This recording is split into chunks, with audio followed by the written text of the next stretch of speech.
What's going on, everybody out there? It's Ron Brown LMT, the People's Fitness Professional, aka Soul Brother number one, reporting for duty. Peace to everybody out there for tuning in, viewing the video. We got the brother Cosmo LGS, or should I say NGS? Cosmo L? Islam. Islam. Good to see my brother. We met in the physical not too long ago. What was that, like 2 weeks ago? Yeah, about maybe 3 weeks Three ago. weeks Yep, ago. out there in New York at Nicholas, Brooklyn. Yes, sir. Yes, sir. Yeah. Yeah, man. It was tall brother. And real cool. You know what? At the what was that? The banquet? That wasn't a banquet. Gala. At the gala, I was looking at pictures. I didn't realize how smooth and sharp that suit was you had on. Praise Allah. So how Papa said, you of course, look your best. for sure, for sure. How you doing this evening? You okay today?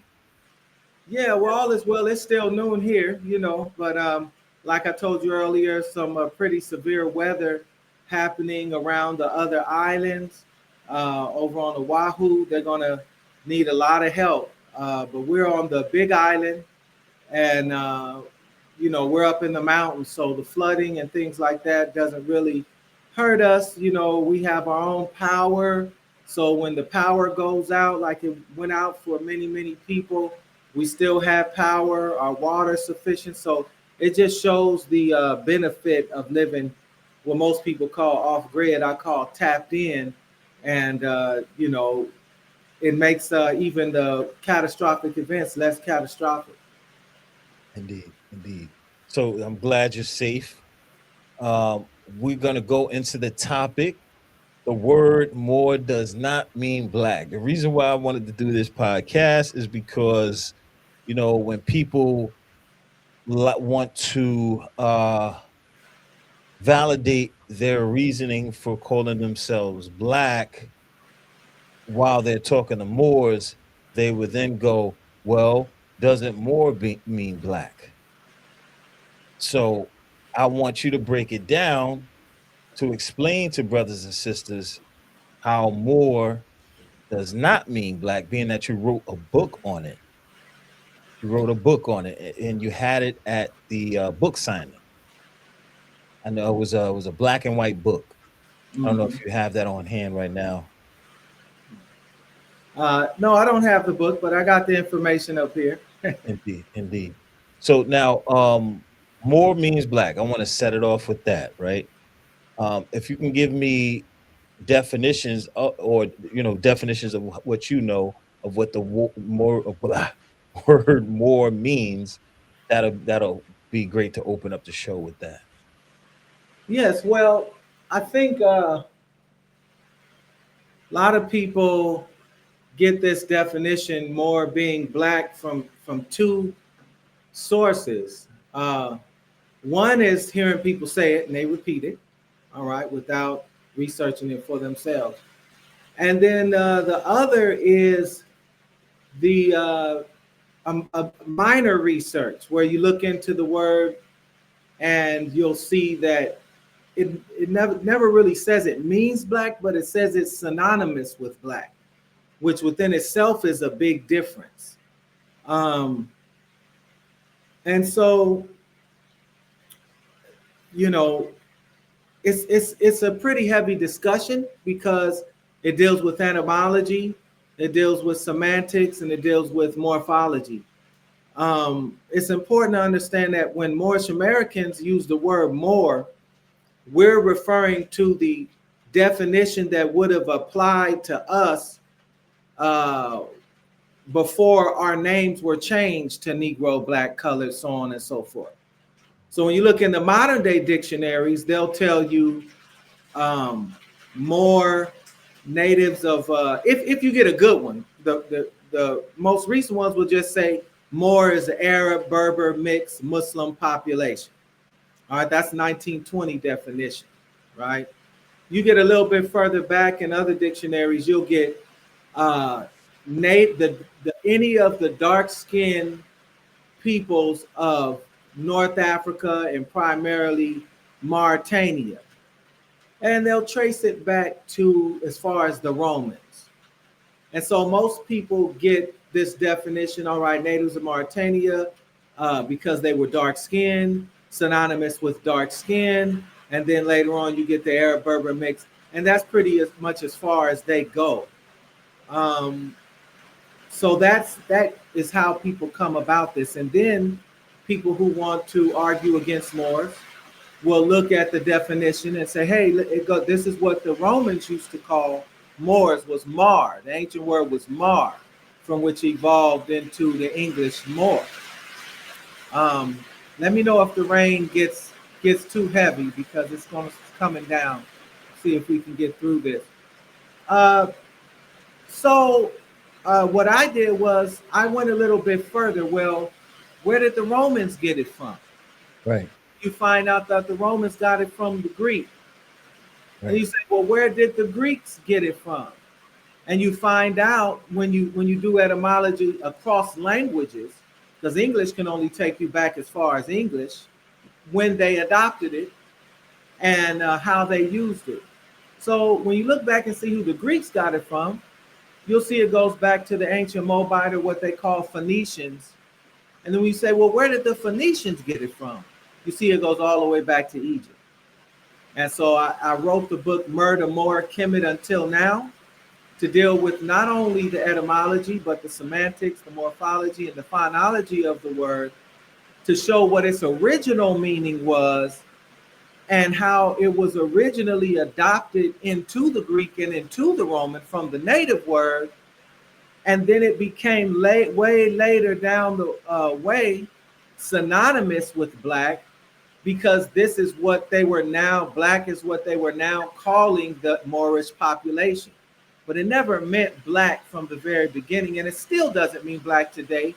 And I illustrated that with the book Blackamoor, because if Moor meant black, then why would you need the phrase Blackamoor, which was used up until the 1700s to describe us on the way to just being black? Because Blackamoor would be redundant. It would be black of black. So there would be no need for the black in front of Blackamoor if Moor within itself meant black. Right. So let's just roundabout. I can go into what the ancient meanings were and how it was adopted a little bit more, if you wish. Yes, sir. So, yeah, I want to take it back. So you said that, the Greeks adopted it from Egypt, Say correct? what now? The Greeks got it from Egypt? Yes. Yeah.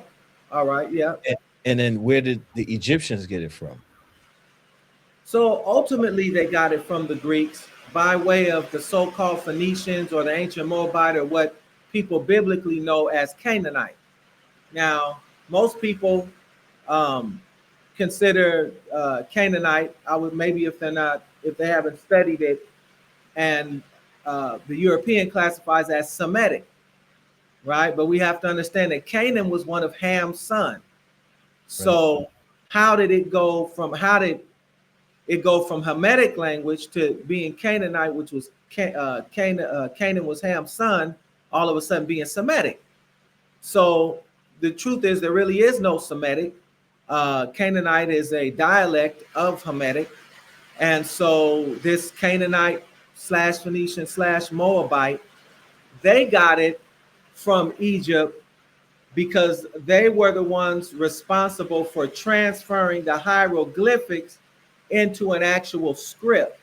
Hmm. And then this script and this language is basically adopted by the Greeks, then the Romans, and then into Latin, and then from Latin into French, English, and Italian, and all the other Latin-based languages that have various derivatives of Moor from the original Marus from the Greek, which the Phoenicians had a word called Mahar or Maharin. And so it originally referred to those people in the West and west of the so-called Canaanite empire would have been North Africa, Northwest, Southwest Africa. So, it's important to understand that they didn't invent the word, that they adopted it from Egypt. And as far as I can see, it was developed in ancient Egypt and ancient Kemet. It doesn't appear that they got it from anywhere, but it is still shared with all the Abjad-based languages. We have to understand from ancient Kemet comes ancient Hebrew, Arabic, Coptic, Armenian, all of these languages. So when you're dealing with ancient Kemet, you're not just dealing with it going into the so-called Phoenician or into the Greek. You're dealing with it going into all of those languages, all of those Abjad Eastern-based languages are all developing this word more. So in Hebrew, you'll get Maher, or you'll get Mar, which means teacher, or in Arabic, you'll get Amir, which comes from the original Mer, which means ruler, which is real close to the original meaning and make custodian or keeper, and also governor, this Mer, or if you even break it down further, the MR. So it was a title. It was used in Egypt as a title, and it became cognate, which means associated by derivation into all of these other languages. So where it may not actually mean governor or keeper, custodian, by the time it gets to one language, it means Westerner, and also a major meaning of it is beloved, the loved people, and that ties in with Tamaray or Tamori, original name of the Nile Delta. The people of the Nile Delta was famous around the same time as Kemet, came into being around the same time, wasn't as favored as much, but it translates into the land of the people of the Nile, or the land of the loved people. So there's that loud rain. So if you can still hear me, I'll keep going. Yes, sir. So Moors were the beloved people. And this also became a title of governor as well, which became adopted into the other languages. So I'm gonna pause for a second. Hopefully I don't know if you all can hear it. It's loud here. Is it loud where you're at? Uh, I can hear you When I clearly. stop talking? No, I can hear you clearly. So as you said that Tamaray, the people of the Nile Delta, right? I'm Tamori. listening. So you said people of the Nile Delta, Tamori, right? So did the word more come from that word, Tamori? No, the word Tamore or Tamori comes from the previous word Mer or MR, which there then become variations Mer, Mar, Mari, Mary, but it all comes from the MR, which means to be beloved. And then there's also another connotation to the word more, which means governor and ruler as well. So both of these were used and they became cognate. There's the real record. Pause for a second. I don't know if you can hear me. Yeah, I can hear you. All right. Yep. So um, hold on, hold on a minute to let the rain pass.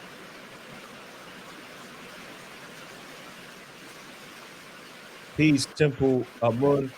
We're having some difficulties because the brother is raining out there in Hawaii. It's a lot of rain out there. Bad weather right now. Hotep, Temple Amun. Where are you from, Amun? Where you from, brother? All right. Okay. So you said MR. Okay. Now, when I think of MR, right, the way it's put together. Hold on. uh, boy, Ben is in the building. That's what you get when you face me, Rain Man, the basketball player. Man, what's up, Ben? This is brother. Oh, yeah. Okay. Al Shaid Day from ancient free Moorish. Right. What's up, brother? How you doing, man? Florida in the building. Uh, and he's in North Carolina. Peace to you. Now, back to MR. When you think about MR and the way that's written, that takes me back into the thought of the metal netter and the way the words are written in the metal netter.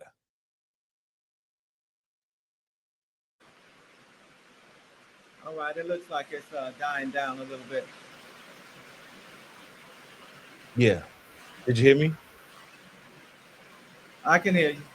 So what I was saying is that the MR, the way you said, things kind of naturally progressed, the language or the word, it, Uh-huh. it it reminds me of the way things are written in the metal netta or the Kemetic languages or language, right? The way the characters are written and things like that.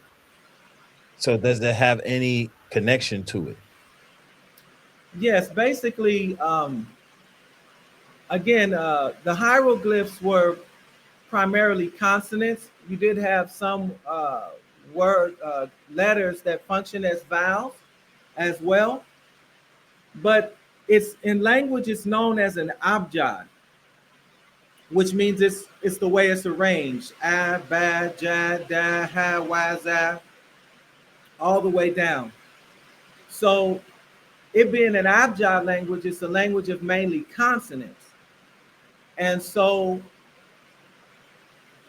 from each consonant, each letter has an intrinsic meaning connected to it because the hieroglyph had a picture like a sun, but it had an inner meaning too. The sun might be God or the sun might be the inner light. So each letter that was developed from the hieroglyphic or from the metal netter adopted that inner meaning as well. So you could have a word just with the consonants and know the meaning if you're aware of the inner meaning. However, um, not everybody was educated in this inner meaning, and as it became a script, it became necessary to uh, create derivatives, putting the sound A, for example, in this context, putting the sound E, for example, in this context, or I, so that ones who did not know, have the inner meaning of these letters, could have a better understanding, basically a more cognitive um, understanding of the language. And so when you look at the M and the R, as I was explaining at the book signing, they're letters, they have a name, but they also mean something. And then also put together, they mean something. And I use the example like we know water is spelled Water, at least in English. But if I were to come to you and say H2O, if you're familiar with the science, you already know H is two hydrogen atoms and oxygen, or H2O, or two oxygen atoms, whichever one it is. See, H, yeah, hydrogen, and then 2O. So you would know that that is water, right? Mhm. Um, Even though it's not saying water, but just by virtue of seeing the symbols, you understand that it means water if you know that science. So just the letters themselves have a inner meaning. Um, and but when you put them together in variations, they take on different connotations, but they all go back to the same root. Uh, Right. so for example, you have myrrh as beloved, being a title used for many of the deities, to Amun Ra, to many of the to Ra, Amun Ra, Horus, all the Isis, all the major what they call deities in Kemet had the title Mer in front of them as the beloved, and even Mary, for example, who bore Jesus. Her name Mary means beloved because it comes from ancient Egypt. That's how he was the love made manifest. So, uh, again, between love and governor and keeper of knowledge were the ones that applied to people. There are other mers that apply to the pyramids, and apply to water and apply to other things. I'm dealing with specifically the ones that apply to people. And so this is corroborated in by George G.M. James in his book Stolen Legacy about the Moors inheriting the Egyptian science, and also by Yosef ben Yachanan when he says that we were calling ourselves Moors, and that the European got it from us. What? So, What book is that? uh, huh? What book is that? Because for my Pan Africanists out there and my pro black people out there and my yeah, etc. Yeah, we need that. We need that. We need to memorize this part of that book right there. Well, I have the book Stolen Legacy by George G.M. James articulates that the Moors were the inheritors of the Egyptian mystery system and that they spread it throughout Spain and Asia Minor and other places. The Moors weren't the only ones, but they were. And so when you look at the word Moor or Mer, it means custodian or keeper of a particular thing, in this case, knowledge. So, Stolen Legacy. However, I don't have a book with Yosef Ben Yachanan speaking on it, but I do have a video that's posted on my Instagram and on my Facebook that I can send you where it's a clip of him giving the speech. And he actually says, we were calling ourselves Moors. And it's in various books. The problem comes in when writers began to project the word black as identifying a people into ancient history books, and as opposed to more genuine terms like Moor, so that if I were to read a book on Egypt, I would think that Egyptians were black. There was no such thing as black as far as identity. There was a spiritual class of black, red, white, and there was a social caste of it, where the white were the service providers, the red were the was the military, the black were the priests often, uh, and so the white as well was often priests. So, but as far as identifying as people, it was always by nationality and tribe. And the last great empire that rose after ancient Egypt and Maya and all of these great empires was the Moorish Empire. A lot of people don't understand that George G.M. James in Stolen Legacy lets you know that um, the ancient Egyptian mystery schools and the Greek schools were finally closed in the 6th century by Justinian, Emperor Justinian and Theodosius. And it was the Moors who rose in 700 AD, and according to George C.M. James, carried ancient Egyptian culture, and which was knowledge, wisdom, the Sophia, and brought it into Spain and the rest of the world. He says that it was the Moors responsible for that, and they ruled from 711 to 1492. So the fall of Egypt was literally only one, maybe 200 years before the Moors rose up. They make you think that Egypt fell back in 2000 BC or something like that. So it was a natural progression into the preserving of the ancient science and it being resurrected, and then the Moors being that great kingdom for another 700-800 years. Most people don't know about that history. If you do learn it in Black history, so-called Black history, you learn it as somebody separate from yourself. And so when it comes to using the term Moor, they feel that it is something foreign. They feel that they would have been taught about it if it was true, you know. But you have to realize, if you look at what Noble Ali brought and the history that he brought and who he was himself, at that time, we're taught about everybody but him, and the only people that taught about him was the Moorish Science Temple of America. Now you have people that speak on him, but nobody was teaching about Noble Ali but the Moors. And you know, now you can't get away from it with social media, but it's something that they kept from us systematically, and we really need to regain this knowledge of ourselves. Got you. Now, um, as you said, brother Dr. Ben, and said in his book that we called ourselves Moors. So, what do you say to brothers and sisters who say the European gave you the name Moor? Are there any historical facts that you can debunk that to use to debunk that? I mean, just historically, again, the word more is merely a uh, a word brought into English, meaning that they didn't invent the word more. It was brought into the language as more, which means that it's not an English word. It's just brought into the English language as more. But it is for sure historically that we use terms like mar, mer, mari, murray, and various ways to say more throughout hundreds of cultures from North, South, of Central America all the way to Southeast Asia.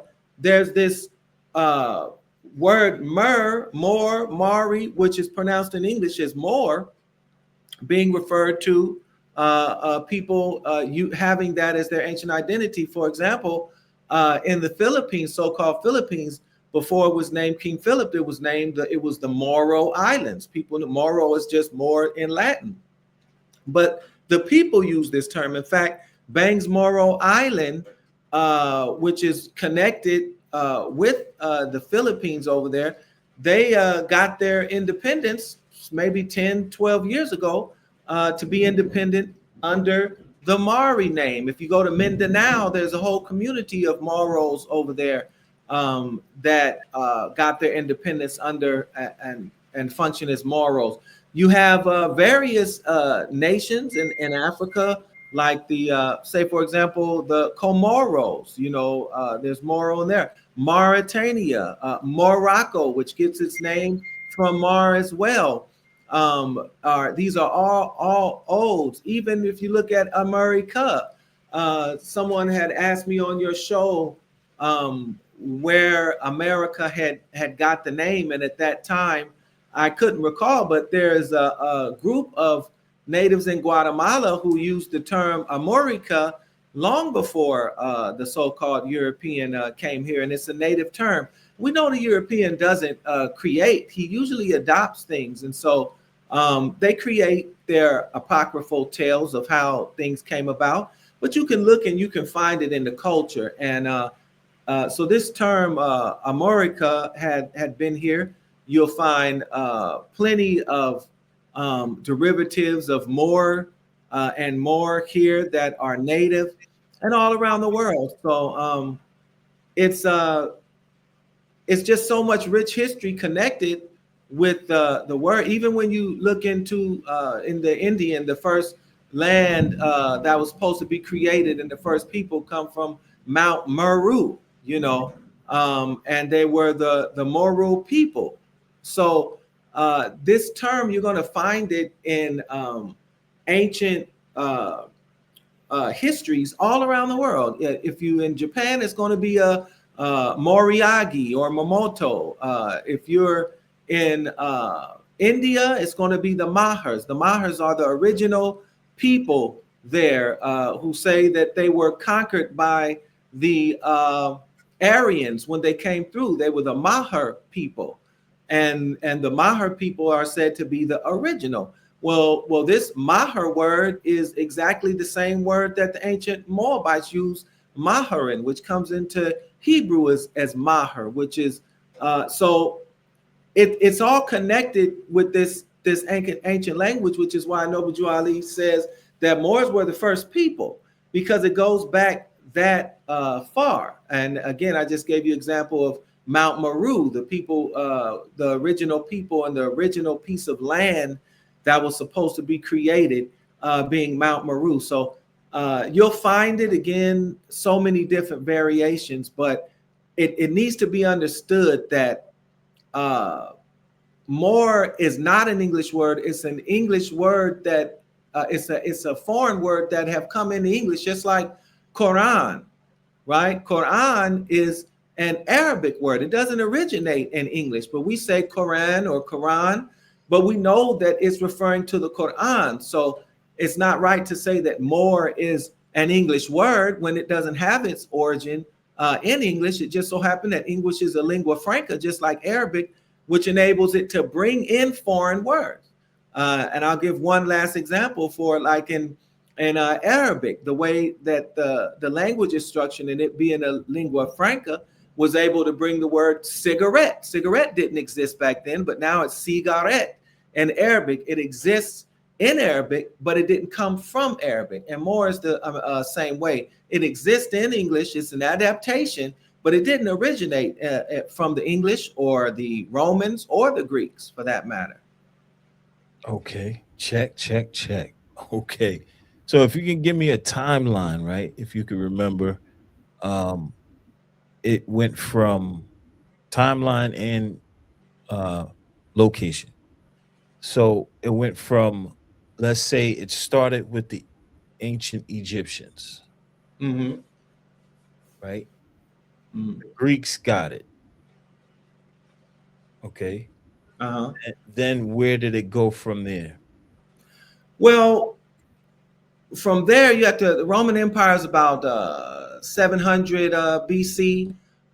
So when the script comes about, the ancient Phoenician script that the Greeks got it from was probably somewhere about maybe, let's see, Jesus was said to speak Aramaic, and that was over 2,000 years ago. So I would say about maybe 4,000 years ago, this word came into the ancient Phoenician. From that, spin off Arabic, Armenian, Coptic, Hebrew, ancient Moabite, so on and so forth, to the point that you have Aramaic being spoken by the time of Jesus about 2,000 years ago.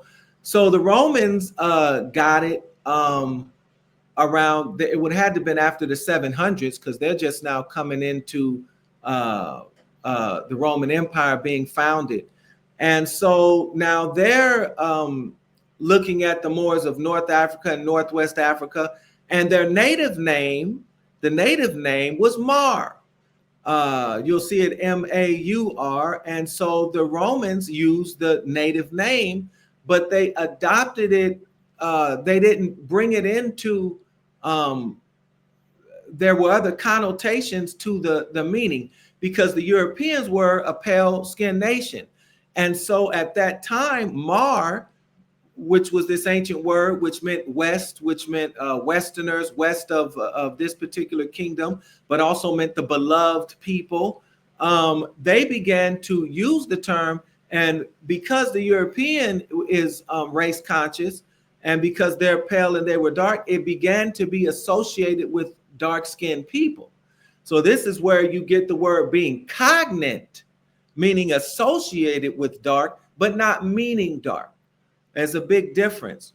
And when you look it up, they'll say, oh, it was cognate, but may have came from the native name. They know it came from the native name, but it became cognate because now the European says, and beyond that, he said, oh, Moors are dark people, right? And now, due to anthropomorphize and everything, and making it self-centered to themselves, well, now they take the spiritual concept of light meaning good and dark meaning bad and start using it to demonize them more so that they can gain ground over them.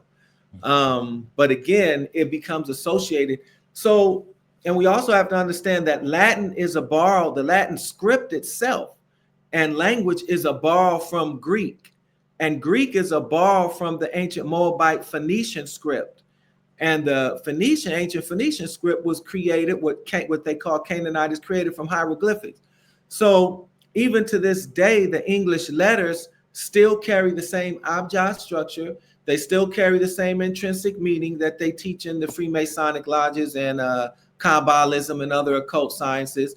It still has the same phonics. And so, I go as far as to say that it's our language because we're the only one really creating new words. And that's what it's designed for. It's a lingua franca and a mercantile language. And so we're still creating words. You very rarely do you see Europeans adding words to the lexicon. They're either words that are coming in from other foreign sources, like a good lingua franca would do, but then you'll see Moors creating the language with what they call slang.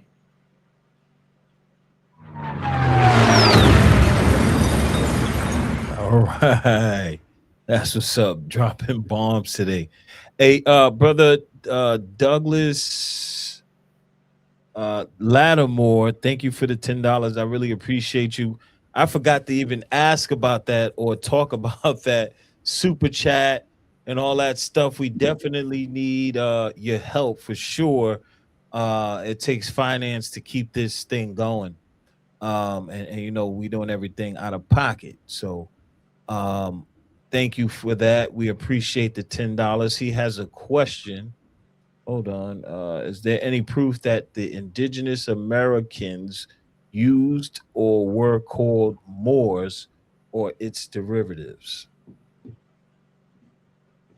Yes, I just gave one example of Amorica being used in Guatemala, and so that's one uh, uh, derivative right there, and the people that are from the land are also associated with that word more. Um, in the Western, you had the derivative of Moor, and which is the Murr, and you can look this up. There's a lot of information that came out about this derivative from the Washita Queen, Veridesi Gatsanil Bay. Tons of information there about the Moors on these shores. However, it's also important to note that many of the Moors that were here came from ancient migrations and also later migrations during the Muslim period. Now, if you one historical example that I can give you, and this is also in the Delaware Code. If you look up the Delaware Code and you look up the Moors from Delaware, you'll see that there are groups known as actual Moors. In fact, the Lenape changed their name to Lenape, but the Delaware Code lets you know that they were previously known as Moors. They had an M instead of a B to identify themselves on their licenses. They had schools specifically for Moors. They were considered neither black nor white, and they were really adamant about preserving their culture. And to this day, if you look in the CDC hierarchical code and unique identifier of the various tribes, you'll find under 1237-7 Moor right there under Nantique. I believe it's under Nantique or Nansiman tribe, one of those. So another word for Moor was had the word Sagamore for the Lenape, which is a corruption of Sachamu. And in fact, they had the first peace and friendship treaty in 1682 with Saint Tammany or Tammany and William Penn, the Treaty of Peace and Friendship, which led the Europeans establishing Pennsylvania. And you'll see from there comes the Continental Congress, as Pennsylvania is the cradle of American civilization. So Moors are recorded here upon these shores.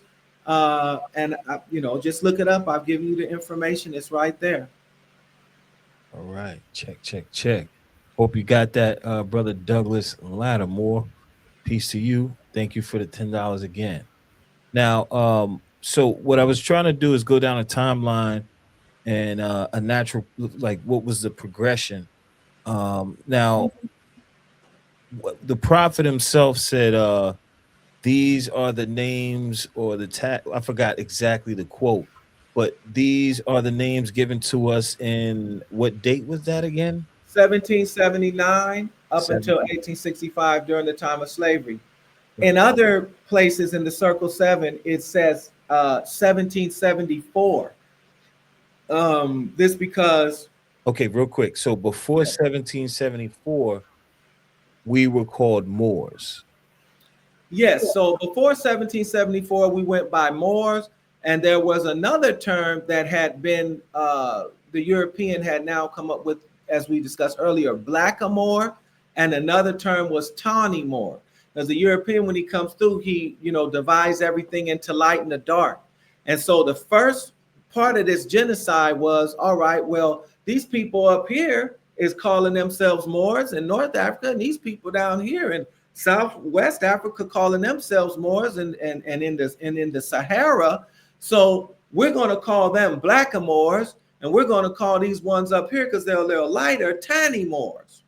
So they try to divide the Moors based on color. So now you had the term blackamoor, and then you had the word tawny Moor. The tan Moors were obviously in the European caste system. They were going to have a little more privileges than the blackamoor. So up until the 1700s, you had this term blackamoor being connected with elegance in Europe because Moors were founders in Europe where Europeans had a bunch of derivatives of Moorish names. You can find these names and these crests and Nature Knows No Color Line by J.A. Rogers. But then you also had those who had begun to now start fighting and killing the Moors and taking over Moorish kingdoms, like places like maybe Spain and Corsica and places like that, where you'll see Moor heads. And this is something else ones can look up. A Moor head, which is a figure of just a Moor's head on a crest. Sometimes it meant honor. European families tracing themselves, and so they would honor their family by putting a Moor head on their crest. And these were also considered blackamoors. But then where they were fighting and killing Moors, it represented the conquering. You can tell the difference because when you see the Moor head, it's usually some red at the bottom, as if were bleeding from having their head cut off. So blackamoor begins to be the main word that is used, and it's not all good and it's not all bad. It's connected with elegance and royalty, like I said. But by the time 1774, 1779, the European had adopted the La Costa caste system and the Code Noir laws and began to label Moors according to the caste of white, black, or negro, quadroon, octoquadroon, sambo, mestizo, so on and so forth. So now the European was saying, well, if you're dark, then you fit in as black, and we're just gonna, which was negro, right? But they just adopted it in English, black, same thing as negro. But where did negro come from? Negro was the name that was given to the Moors in Spain that had been fully Christianized into Christianity. First they were Moors, then they went to Moriscos, and now they're just negro. So even in that term, negro is letting you know who these people were prior to them being labeled negro. Okay, so there's the progression there. What date do you remember, if you can recall the date Blackamoor became popular? I mean, well, Abdullah and the brother Yasril, they did a lecture on this probably, I don't even know, like 6 months ago, and they gave the whole timeline. I just don't remember exactly, but Yeah, I mean, Blackamoor. you have when the Moors began falling in quote unquote 1492. So it's going to start after that. In Spain, it was they weren't using blackamoor; they were using Morisco. Moriscos were Moorish Muslims who were of many complexions, primarily dark, and then the Marrano, right? The Marrano were Moorish Jews. Both of these were hiding the fact that everyone knew they was Moors. So there was Moriscos and Marrano. And so now the Jews were hiding their faith and the Muslims were hiding their faith, and they were known as Moriscos and Marranos, Christianized Moors and Christianized Jews. But by the time the Moors were expelled in the 1500s and they began to be fully Christianized, they started calling them all Negro. And when the first Negroes came into the Americas in 1619 at Jamestown, it's the first Negroes. It was Moors here already, but the first Negroes fully Christianized Moors came in 1619. So that's when you start having, that's when the European says the first Negroes arrived.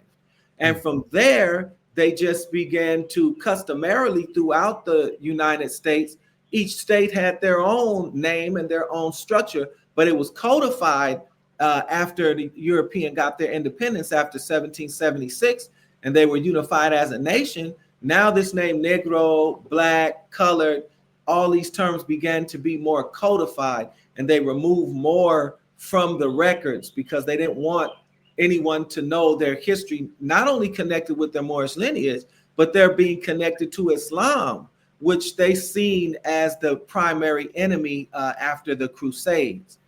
So, and now in England, you're having this term blackamoor being used primarily between the, say, maybe 14 and 1600s, referring, and then black begins to replace that slowly. But if you visit Europe and you go all around, you're going to see, or Germany or various European places, you're going to see words like Moor, Mar,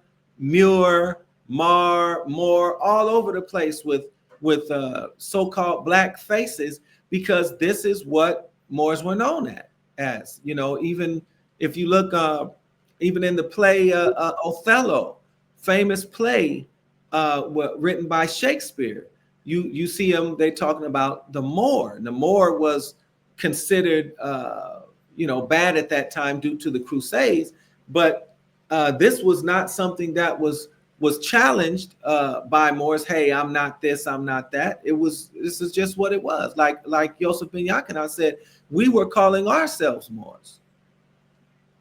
All right, check. So you broke down the history, the timeline.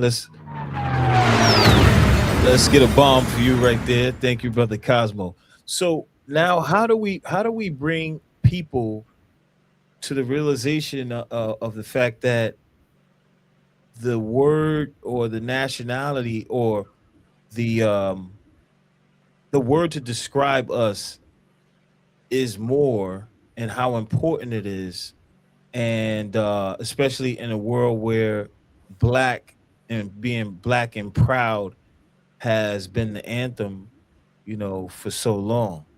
And it's like they reject the Moorish teachings because of that. You know what I mean? Without having a full understanding of what the prophet brought and what the Mhm. teachings really are. Well, I think the most prominent propagators of Black Power, they know about being Moors. They know that they're Moors. In fact, Dr. Khalid Muhammad, people forget he was a doctor, PhD, Dr. Khalid Muhammad. He professed after leaving the Nation of Islam that he was a Moor, and that he knew he was a Moor, and could nobody convince him he wasn't a Moor. So it's not about one's knowing that we're Moors. Him and many under him, and in many and other organizations, understand the importance of Moor where it applies, politically, socially, and economically, and are getting themselves together while still using the apparatus of Black and Black Power and other things to organize people in the programs that they are using. So you have many people that belong to different organizations that are professed Moors and know who they are. They're just using different platforms to organize people in productive and positive ways. I think that the importance of getting the masses of people, the masses of our people, to understand their identity and how it applies socially, politically, and economically is what is necessary for the movement to become a greater movement. But though there are people who are getting what they're going to get out of it. Um, but in a nutshell, the importance of it is us returning to number one, the ways of our forefathers, our ancestral words, our ancestral terms, and understanding that black specifically, Negro and colored, they mean something beyond what they mean to us in our private time. All right. We even use the word nigga, naga, all different types of things to mean stuff in our private time. But socio politically and in the public, when you use this term black and Negro and colored, it represents a political status and a social caste that is not yet freed from the bonds of mental slavery, nor from the bonds of political, social, and economic oppression. So that's the importance of it. The importance is you can't. There was a time where we took the terms that were most harmful to us and we alchemized them and turned them into terms of endearment and something beautiful because that was the only power that we had. But now we don't. We have more power than to just take a word and say, well, it means this to us, when we know that it means something else to somebody else, which is more important, because it's the somebody else that's putting us, that we're agreeing to this status when we use it. And so we have to become politically and socially and economically aware of the negative connotations of this word, and pick more genuine terms. Noble Ali brought more. Haven't seen anything more genuine than that up until now. So I think the people get it in their head that it doesn't matter what you call yourself. And it very much does in a society when importance is placed on what people call themselves and what people identify by and what they identify with. And black has always been synonymous with slave from the inception of the Americas up until now, which is why there is this police abuse and this abuse of power, because even after the Emancipation Proclamation in 1865, there were still efforts to disenfranchise us with Jim Crow and various other terms. And I'll say this last thing, that Noble Ali taught us black, according to science, means death. And we know that this type of death is a civil death. And when you look up civil death, you'll see that black people, those who identified with the term black, ex-slaves, were considered civically or civilly dead. That means dead in the eyes of the law. That means that they don't have rights that other people who are alive in the eyes of the law have. And whether they know it or not, this dictates much of their political, social, and economic life, because they are saying that they are civically dead. And civil death doesn't look the same as it looked during so-called slavery, where it meant that one was totally civically dead, because you can see these people as black people participating in some form of politics, whether it be pseudo or otherwise, but it takes on the connotation of having a shattered character, not having a full national character. And that's what having a nationality does. It puts you in full alignment with a national character, which you can call your own and also share with others who are connected with who don't have the same bloodline as you, but are connected with the same landmass as you.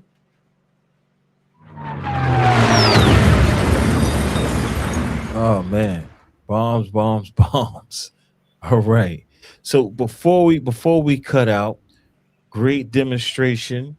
First off, and that's all I have to say for right now. The last thing I would like to touch on is, uh, let's say if someone says, you know, nationality isn't going to save us, and because you got a nationality card, that's not going to save you. The point that is missed is exactly what you said, is about the character, right? That you learn how to become like an upright citizen, and give back to your community, and learn how to love instead of hate, and all of these things that the prophet teaches, along with nationality, is what can bridge the gap between um, uh, us and citizens of the world, if you will. Mhm. Islam, I mean, having a nationality just puts you on an equal footing with everyone else that does. Right. A nationality card is just a symbol of you having a nationality. It's not just about having a nationality, it's about identifying with your people as a nation and then doing the nation building. That's what develops the respect. That's what develops the connections. That's what develops the business connections and the connection to other nations, is actually doing the nation building, doing the work, doing the self-governing and all of these things. So no, the nationality is not a magic card. It's not. None of it is meant for that. This is real work right here. You know, you're supposed to be building uh, your nation as you go along, and what it does is puts you in contact and in connection with other like-minded people that are looking to do the same thing. So this is about. It's not about just a consciousness movement of identifying with who we are. It's about saying, well, if this is what we are, and we're supposed to have our own political, social, economic. People use the word sovereignty and self-governance. Well, there's more than one type of sovereignty. There's food sovereignty. There's energy sovereignty. There's health sovereignty. Uh, Nationality only lets you know who you're building with and who you are working with to develop all of these types of sovereignty. And if the people are of good nature and good character, they'll begin to be known collectively as being good people, upright people that people will want to do business with, that people will want to interact with, as opposed to the slave, wild, nigger population that's killing each other, that's music is poison and everything else that people don't want to be associated with. Not because they don't like us, they love everything that we do, but because our culture will put their children in the grave. Mm. All right. All right. On that note, brother, thank you for coming out this evening. I really appreciate you. I want to keep building on the word black for some time, because I really want this to be understood. And being that you're the NGS, you'll be the person to go to for this. I think this is misunderstood greatly, outside of the Moorish community, with other communities, be it the 5% Nation, NOI, Pan Africanist, Masons, etc. Um, they completely missed the point of the teachings, and I want to keep expounding on the reason Noble Drew Ali said, according to science, black means death, and his program, and why he wanted to take us up out of that label, and his tools used to make us better citizens. Mm-hmm. Islam. Islam. So, I'm here with you on that. I mean, it's really just one aspect of life, and it's just dealing with law and civics. I think many people get caught up in the ideology and the theology of it all.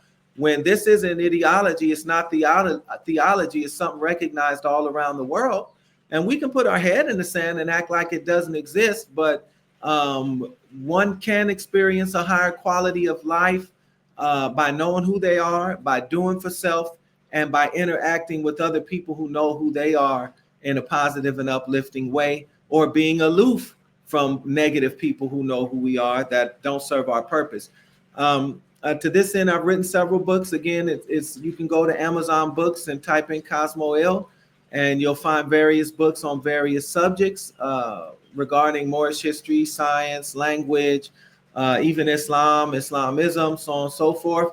And for information attending temple meetings or other events, or ordering newspapers, Moorish Times, they can go to prophetnoblejuali.org, which is also on the screen. And if you just want to contact me, the Minister of Culture at gmail.com. You can come to some meetings. We can just chop it up. I can come to some of your meetings. I'm here to build with the people and help facilitate as best as I can. Indeed. On that note, again, thank you for coming out this evening. I really appreciate you. Thank you to the viewers. We got a podcast probably on right now. The Tree of Life with the Hebrew brother uh Robbie Yosef Ben Yosef. On that note, peace, Islam. Islam.